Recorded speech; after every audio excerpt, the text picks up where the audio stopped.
स्वयंपाकात स्वादाची जान, डीएम मसाले तुमच्या घराची शान. छत्रपती शासन महिला गृह उद्योग कबनूर इचलकरंजी घेऊन येत आहेत अस्सल परंपरेची मराठमोळी चव म्हणजेच डीएम मसाले. मटन मसाला, चिकन मसाला, धणे पावडर, गरम मसाला, बिर्याणी मसाला, तिखट चवदार मसाले आणि चटणी म्हणजेच डीएम मसाले.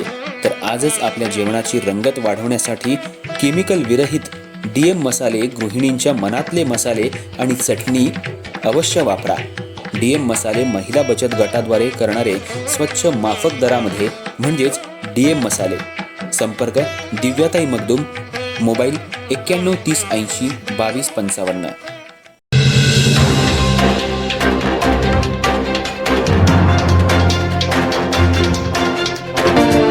इचलकरंजी शहरात कापड खरेदी व्यवहारातून तब्बल 90,78,000 रुपयांची फसवणूक केल्याप्रकरणी मुख्य संशयित आरोपी महेंद्र कुमार जसवंतराज सोलंकी उर्फ महेश जैन राहणार अंधेरी मुंबई याला गावभग पोलिसांनी ताब्यात घेतले.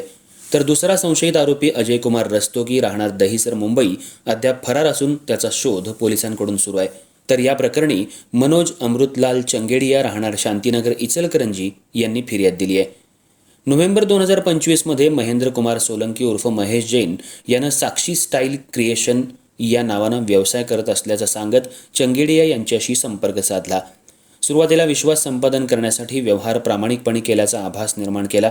त्यामुळे चंगेडिया यांनी त्याच्यावर विश्वास ठेवत पुढील मोठे व्यवहार सुरू ठेवले. यानंतर जैन यानं वेळोवेळी मोठ्या प्रमाणात कापड खरेदी केली. या व्यवहारांची एकूण रक्कम सुमारे 90 लाख रुपयांपेक्षा अधिक झाली. मात्र या खरेदीच्या मोबदल्यात दिलेला 9,91,000 रुपयांचा चेक बँकेत जमा केल्यानंतर तो चेक बाउन्स झाला. त्यामुळे फसवणुकीचा प्रकार उघड होऊ लागला. दरम्यान चंगेडिया यांनी मुंबईत जाऊन महेश जैन आणि अजय कुमार रस्तोगी यांच्याकडे पैशांबाबत विचारणा केली. मात्र त्यावेळी दोघांनीही उडवाउडवीची उत्तरं देत टाळाटाळ केली. उलट त्यांनी मुंबईतल्या गुंडांशी आपले संबंध असल्याचं सांगत चंगेडिया यांना जीवे मारण्याची धमकी दिली. तसंच त्यांच्याशी अश्लील भाषेत शिवीगाळ केली. घडलेल्या या प्रकारामुळे चंगेडिया यांनी गावभग पोलीस ठाण्यात तक्रार दाखल केली. त्यानुसार पोलिसांनी गुन्हा नोंदवून तपास सुरू केला.